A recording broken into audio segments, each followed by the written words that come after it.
চট্টগ্রামের বাকুলিয়া নতুন ফিশারি ঘাট এলাকায় বসতবাড়ি ভাঙচুর ও লুটপাটের ঘটনায় দায়ের করা মামলায় প্রক্রিয়াধীন বাদী মোহাম্মদ ফারুক এবং তার শিশু সন্তানের উপর আদালত চত্বরেই হামলা চালায় আসামি পক্ষ। গত ২২ মে চট্টগ্রাম আদালতে মামলার শুনানিতে যাওয়ার সময় ফারুক ও তার সন্তানকে লক্ষ্য করে সন্ত্রাসীরা অতর্কিত হামলা করে এবং মামলা প্রত্যাহার না করলে তাকে হত্যার হুমকি দেওয়া হয়। গত ২২ অক্টোবর ২০২৪ তারিখে বাকুলিয়ার নতুন ফিশারি ঘাট এলাকায় মোহাম্মদ ফারুকের বসতবাড়ি ভাঙচুর ও লুটপাটের ঘটনায় চট্টগ্রাম আদালতে শেয়ার মামলা দায়ের করেন তিনি। তবে মামলার প্রক্রিয়া চলাকালে আদালত প্রাঙ্গণে ফারুক ও তার শিশু সন্তানের উপর হামলা চালায় আসামি পক্ষ। হামলার পর ফারুককে মামলা প্রত্যাহার না করলে তাকে ও তার পরিবারকে হত্যার হুমকি দেওয়া হয়। হামলার শিকার মোহাম্মদ ফারুক ও তার স্ত্রী সীমা জাতীয় দৈনিক সরেজমিন বার্তাকে একটি ভিডিও বার্তায় বলেন, করতেছে, আমার কাছে অত্যাচার করতেছে। বেশ বছরানিক আগে একটা মার্ডার হয়েছিল এখানে, যে মার্ডার সামান্য টোকাইদেরকে দিয়ে বড় বড় নেতারা করাইছে, মাথারা করাইছে। ওরা নেতা সাজতে চায়। বিগত 2 বছর না 2.5 বছর আগে একটা মার্ডার হয়েছিল। সেই পর্যায়ে সেই অনুযায়ী আমাকে ওরা মেরে ফেলতে চাচ্ছে, কিন্তু আমার অপরাধটা কোথায় আমি জানি না। এভাবে আমার ঘরটা লুটপাট করার মানিটা আমি জানি না। এখানে নাকি ওরা নেতা, কবির, সাইফুল, আলমগীর, ফিশারি ঘাটে মাসের কাজ কাম করে, বাচ্চু, ওরা এই এলাকার নেতা, এই এলাকার ওদের নেতৃত্বে চলে। ছেলেদেরকে বলো, মেয়েদেরকে বলো, ওরা যা বলবে তাই করবে। তার বাদে যদি তাদের কমান্ড না মানা হয়, তাদের চলাফেরাই করা না হয়, তারা যেমন খুশি তেমন করে। এমনকি এই ঘর লুটপাট করাতে আমার হাজবেন্ড মামলা দেয়। মামলা দেওয়াতে ওরা আমাদেরকে বিভিন্ন জায়গায় ডাকে। আমি এই দেশের কাছে, থানা প্রশাসন ডিপার্টমেন্টের কাছে আবেদন জানাচ্ছি। আমাকে যেভাবে মেরে ফেলতে চাইছিল, সেদিন যদি বাকুলিয়ার ওসি এবং কি অন্যান্যরা যদি এসে আমাকে না বাঁচাতো, হয়তো আজকে আমার লাশটা খুঁজেই পাওয়া যেত না। পাবলিক জনপিটাই মেরে ফেলছে, এই ধরনের আলামত দিয়ে ওরা ছেড়ে দিত। বাকুলিয়া থানাকে আমি ধন্যবাদ, আজীবন ওনার কাছে আমি কৃতজ্ঞ যে উনি আমার জীবনটাকে বাঁচাচ্ছে, আমার বাল বাচ্চার কাছে আমাকে ফিরাই রাখছে। এবং সাংবাদিক ভাইদেরকে আমি বলতেছি, আমি যেন আমার ন্যায্য বিচারটা পাই।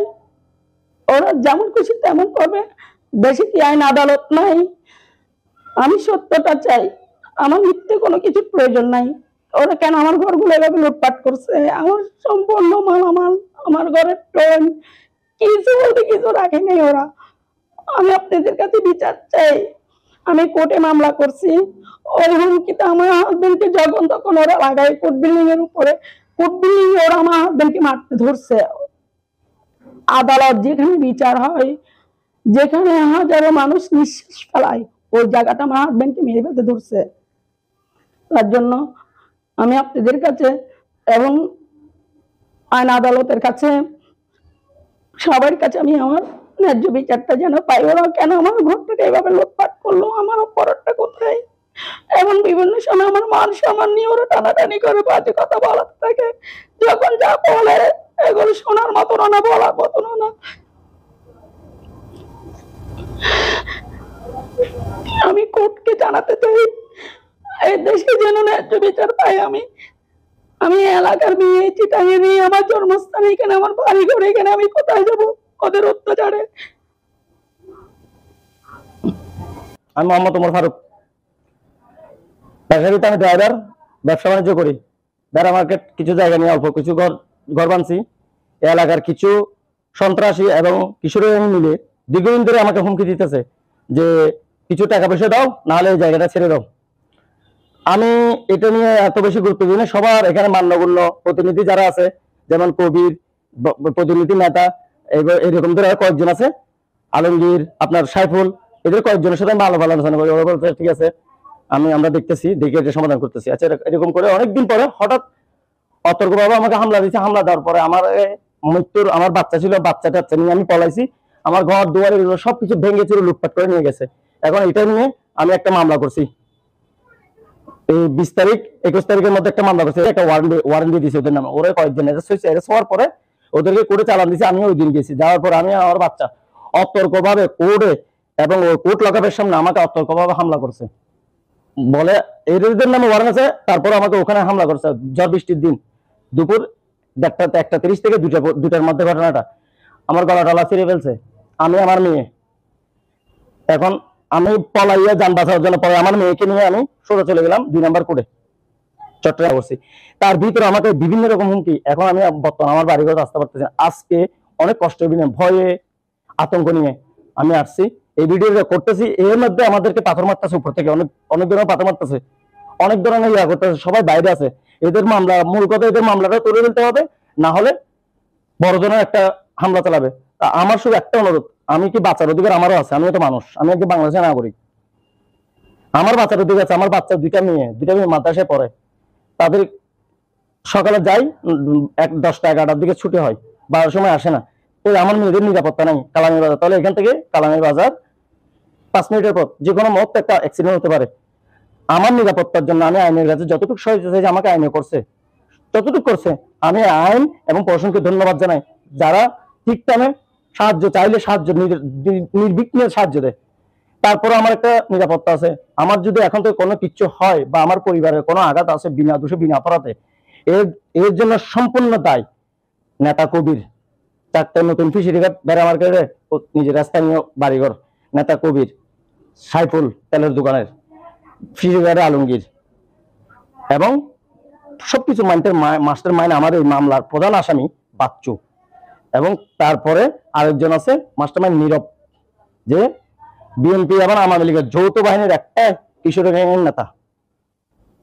এখন আমি পলাই আসতেছি, আমার পায়ে জুতা নাই। আমি খাল দিয়ে নালা দিয়ে আইসা, দেখেন খাল দিয়ে নালা দিয়ে আইসা আমি ভিডিওটা খুব রিক্সের মাধ্যমে করতেছি। অন্যদিকে মামলার বাদীর পক্ষের আইনজীবী অ্যাডভোকেট মোহাম্মদ ইকবাল হোসেন এই ঘটনাকে আদালতের ইতিহাসে নজরবিহীন সন্ত্রাসী কর্মকাণ্ড আখ্যায়িত করে তিনি বলেন, মোহাম্মদ ফারুক বাদী হয়ে প্রায় 14 জনের বিরুদ্ধে মাননীয় চিফ মেট্রোপলিটন ম্যাজিস্ট্রেট আদালতে একটি সিআর মামলা করেন। এই আসামিরা সকলে এই বাদীর বসতগৃহে হামলা করে, লুটপাট করে, চুরি করে। এই সংক্রান্ত মামলায় বাহাদুর নামে একজন আসামিকে বিগত 22 তারিখ গ্রেপ্তার করা হয়। গ্রেপ্তার করার পরবর্তীতে তার ছেলে জয়নাল এবং শ্রাবণ, তারা বাদী যখন 22 তারিখে যখন বিজ্ঞ আদালতে আসেন এই সংক্রান্ত খোঁজ খবর নেওয়ার জন্য, তখন এই আসামিরা, ওয়ারেন্টভুক্ত আসামিরা বাদীর উপর আদালত প্রাঙ্গণে একদম অমানবিকভাবে তাদের বাদীর উপর হামলা করে। তো এই ঘটনাটা পরবর্তীতে আমরা বিজ্ঞ আদালতের নজরে আনার পরে বিজ্ঞ আদালতে আমরা একটি মামলাও দায়ের করি। বিজ্ঞ আদালতে যখন আমরা একটি মামলা দায়ের করলাম, এই সিআর মামলা নাম্বার 1802/25 মেট্রোপলিটন ম্যাজিস্ট্রেট আদালতে, বিজ্ঞ আদালত এই ঘটনা সম্পর্কে অবগত থাকার কারণে এবং সবকিছু জানার কারণে আসামিদের বিরুদ্ধে এই সরাসরি মামলাটি আমলে নিয়ে আসামিদের বিরুদ্ধে ওয়ারেন্ট ইস্যু করেন। ওই মামলায় আসামি জয়নাল এবং শ্রাবণ তারা বর্তমানে গ্রেপ্তার আছেন। তো আদালত প্রাঙ্গণের মতো একটি সেন্সিটিভ একটা জায়গায়, একটা যেখানে মানুষ ন্যায় বিচার পাবে, ওই এরকম একটা গুরুত্বপূর্ণ জায়গায় যদি কোনো আসামি বাদীর উপর হামলা করে, এটা আসলে আমরা কোনোভাবে আইনজীবী হিসেবে এটা কখনো কাম্য না। আমরা আদালত হচ্ছে যে আমাদের বিচারের সর্বশেষ আশ্রয়স্থল। মানুষ এখানে ন্যায় বিচার পাওয়ার জন্য আসে, তারা আদালতের প্রতি আস্থাশীল। কিন্তু এই ধরনের সন্ত্রাসী কর্মকাণ্ড যেন ভবিষ্যতে কেউ আদালতে করতে না পারে, এইটা তাদের জন্য, আসামিদের জন্য একটা দৃষ্টান্ত হয়ে থাকবে বলে আমি মনে করি। এ বিষয়ে অভিযুক্ত কবিরের সাথে যোগাযোগ করলে তিনি বলেন,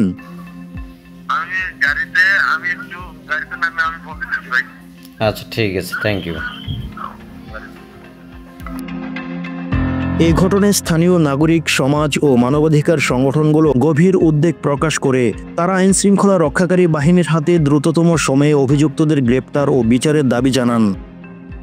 চট্টগ্রাম মেট্রোপলিটন পুলিশ সূত্রে জানা যায়, আদালত প্রাঙ্গণে হামলার বিষয়টি তারা তদন্ত করবে এবং অভিযুক্তদের বিরুদ্ধে প্রয়োজনীয় আইনি ব্যবস্থা নেওয়া হবে। আদালত প্রাঙ্গণে এমন সন্ত্রাসী ঘটনার প্রশ্ন ওঠে ন্যায় বিচারের প্রক্রিয়া ও নাগরিক নিরাপত্তাও নিয়ে। বাদী পরিবার এখন জীবননাশের হুমকি নিয়ে দিন কাটাচ্ছেন, যা একটি রাষ্ট্রের আইনের শাসনের জন্য গুরুতর চ্যালেঞ্জ।